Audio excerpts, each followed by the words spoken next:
প্রিয় চাপাইবাসী, আপনারা কিন্তু আমার আত্মীয় মানুষ।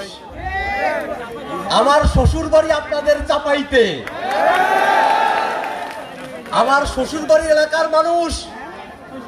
আপনারা এতটা সাহসী, বিএসএফ বন্দুক নিয়ে এদিকে ঢুকছে আর আপনারা কাস্তে নিয়ে ওদেরকে তাড়া দিচ্ছেন।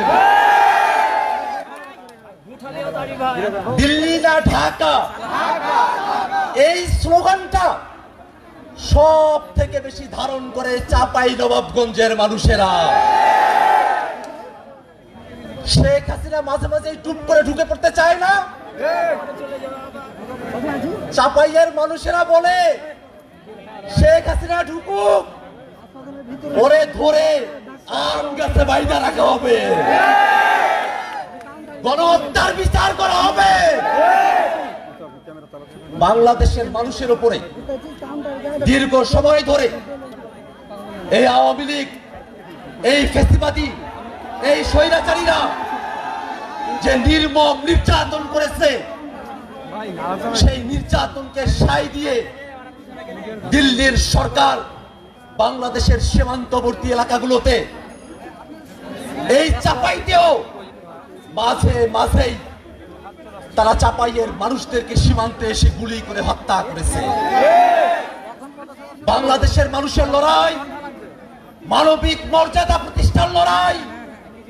বাংলাদেশের মানুষ নিজেদের মর্যাদা নিয়ে, নিজেদের স্বাতন্ত্র নিয়ে, নিজেদের ঐতিহ্য নিয়ে এই বাংলাদেশে বাস করবে। বাংলাদেশের দিকে ওই ভারত, ওই আমেরিকা, ওই চীন আঙ্গুল উঁচিয়ে কথা বলার সাহস করবে না।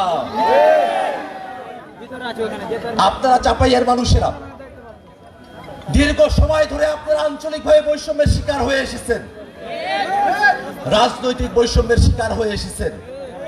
কিন্তু নতুন যে বাংলাদেশ প্রতিষ্ঠিত হয়েছে, সেই নতুন বাংলাদেশে রাজনৈতিক কারণে আমরা আর কোনো বৈষম্য দেখতে চাই না।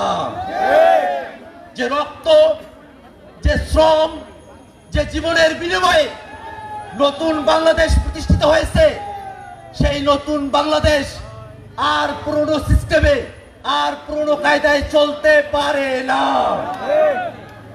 বাংলাদেশকে নতুন ব্যবস্থায়, নতুন কাঠামোতে, নতুন কায়দায় পরিচালনা করার জন্য অবশ্যই একটি নতুন সংবিধান প্রণয়ন করতে হবে। জুলাইতে যেমন করে বাংলাদেশের মানুষেরা, এ চাপাইয়ের মানুষেরা রাজপথ দখল করেছিল, যদি প্রয়োজন হয় বাংলাদেশে যদি মৌলিক সংস্কারকে কেউ বাধাগ্রস্ত করার চেষ্টা করে, বাংলাদেশে জুলাই সনদ, জুলাই ঘোষণাপত্র কেউ যদি আটকিয়ে রাখতে চায়, তাদের বিরুদ্ধে এই চাপাইবাসীকে প্রতিরোধ করে তুলবে, এই চাপাইবাসীকে প্রতিরোধ করে তুলবে ইনশাআল্লাহ। চাপাইবাসী গোটা বাংলাদেশের মধ্যে জাতীয় নাগরিক পার্টি এনসিপির আলোকবর্তিকা হয়ে বাংলাদেশে তারা তাদের ভূমিকা নির্ধারণ করবে।